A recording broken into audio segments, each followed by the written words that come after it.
What's up, guys? Okay, this is gonna be part whatever to what if Naruto was a Dragon Slayer. Yeah, I think the name's more accurate now. I might go back and change change the name of this. I'm not completely sure.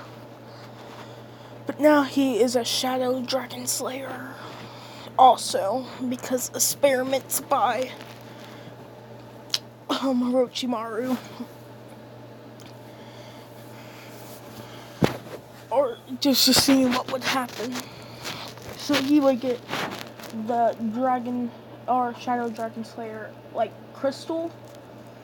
I'm pretty sure Loxus that's how he got his powers, by the crystal, and that's why he became so big and strong.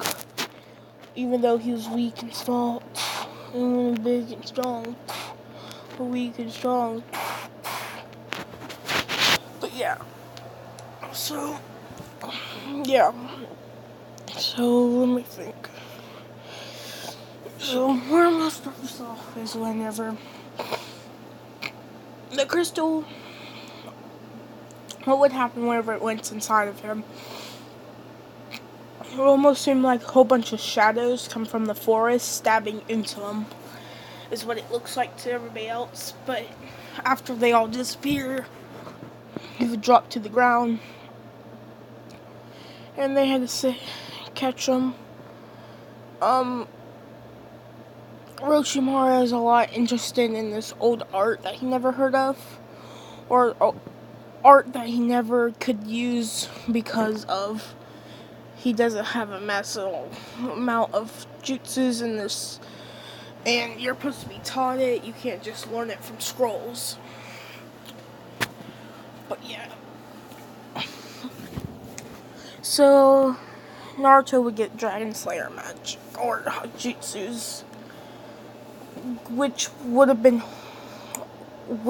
like one of the descendants of the Nira clan. I don't know, the Shadow Possession people, or the people that try to mimic the Shadow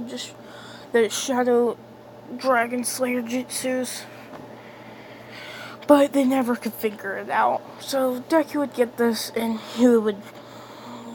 Naruto would get this. Yeah. Personally, I really like the concept of a Shadow Dragon Slayer, because that was one of my favorites. Like fire and all that's cool, but Shadow just seems cooler to me. And iron, in which does not to use it. You can use any Dragon Slayer or magic, because we hear him say fire dragons, iron fist. Like, that sounds like you're adding another one. And we've seen him use lightning roar. Personally, I never watched the final season of Fairy Tail yet, so if that's true, tell me. But yeah. So Sakura, oh yeah, Orochimaru still put the curse mark on Sasuke, so she would have to carry them away still. But they're carried away and they're sleeping. What's happening to Deku is that he's getting amped up with strength. Because, like I said, Loxus was a really, weak kid before he got the power. So he probably would have got even stronger physically and faster because of it. But shadows will just be emanating from him while he's sleeping. And that would be translating into chakra, pretty much. That's pouring outside his body. Because we know most Jonin, or most ninjas, actually have their chakra releasing from their body, but we know that people can learn to control that, and they can become much stronger, in which I think the third Hokage was a master of chakra control. It was like the genius and all that. But yeah, so this would be happening. That's when people would attack Sakura, the whole thing goes down.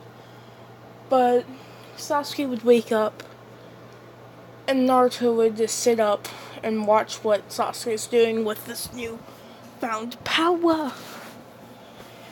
And he would, before he can break the dude's arm and all that, Naruto would go up to him, turning into a shadow and moving, appearing, grabbing him by the wrist and throwing him back. With Ina Shikacho, all of them being there, and Shikamaru would see this, and he would, like, that can't be in his head. And that's whenever he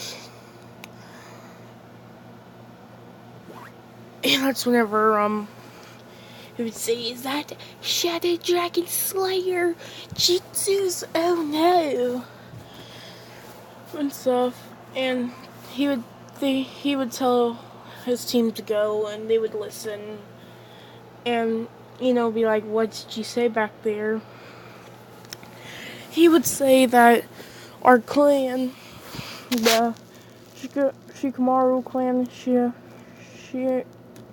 Shin clan, I don't know, jutsus are based after that, the jutsus that he's using right now. It was known as the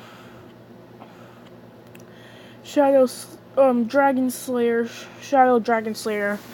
jutsus that my clan tried to mimic, because somebody has to teach you to learn it. You can't learn it by scrolls. And yeah, he would stop Sasuke from breaking the dude's other arm instead of Sakura stopping him from doing something and all that. That would calm down Sasuke, and they would go on their way.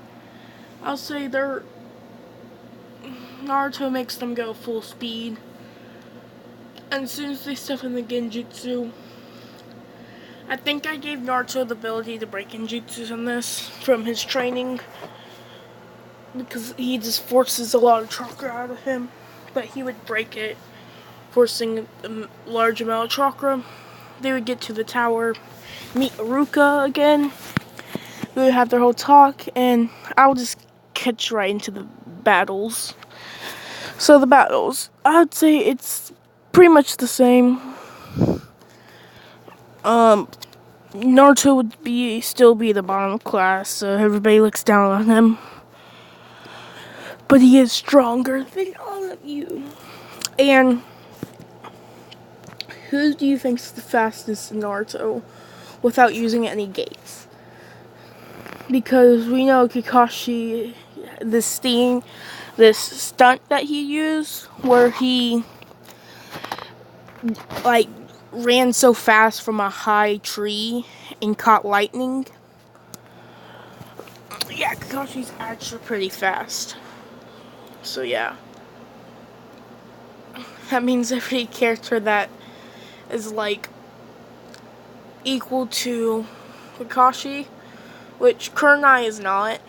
She was barely a Jonin in my eyes, and the dude that sucks the cigarettes and he was more of a brawler to me.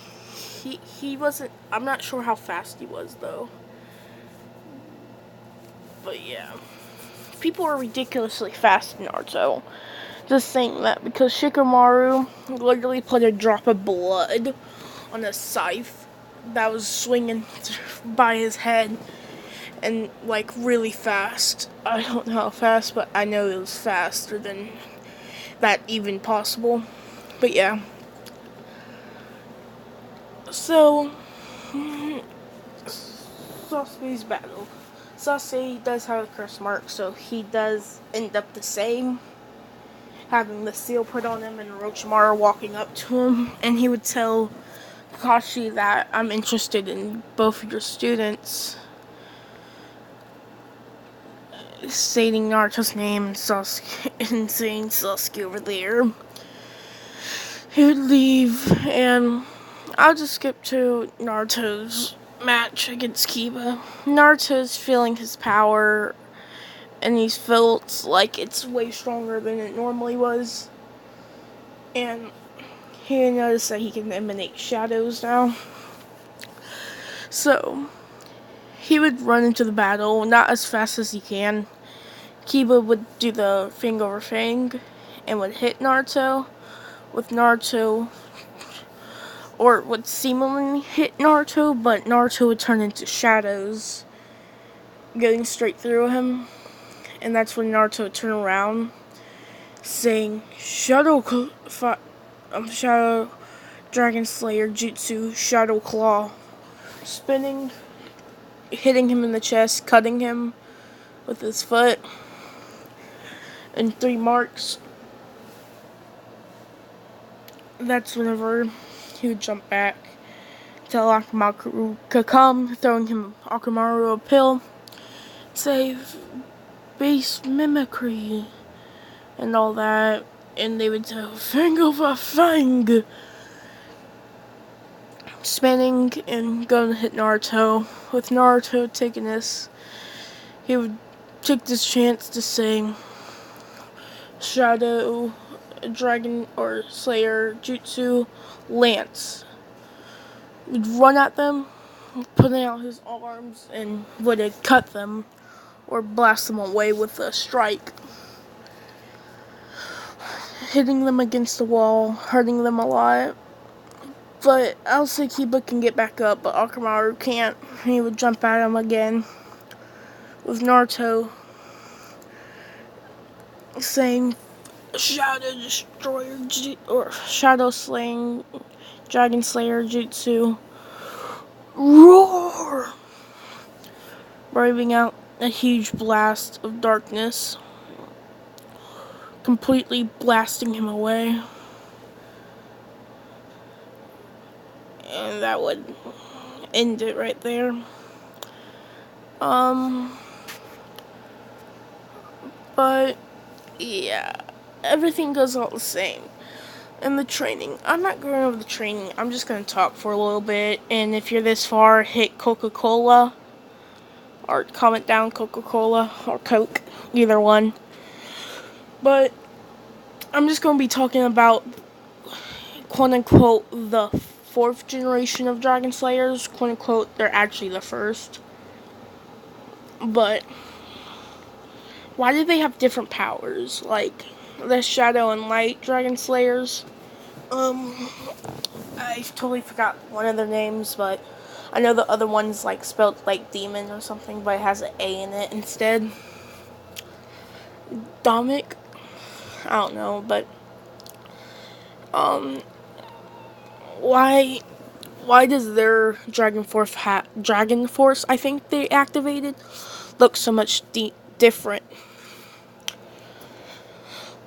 Like they have markings, their moves look kind of different, and they call themselves like the 4th generation, even though I'm pretty sure they're all the 1st generation Dragon Slayers because they are sent back in time or sent forward in time. That's why they're all like 400 years old and all that.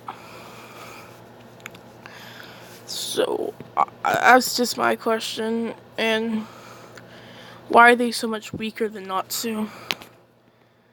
Because Natsu's like took them down. I know Natsu's like the main character, and he was actually trapped in the orb for 7 years, so why are they not stronger than him?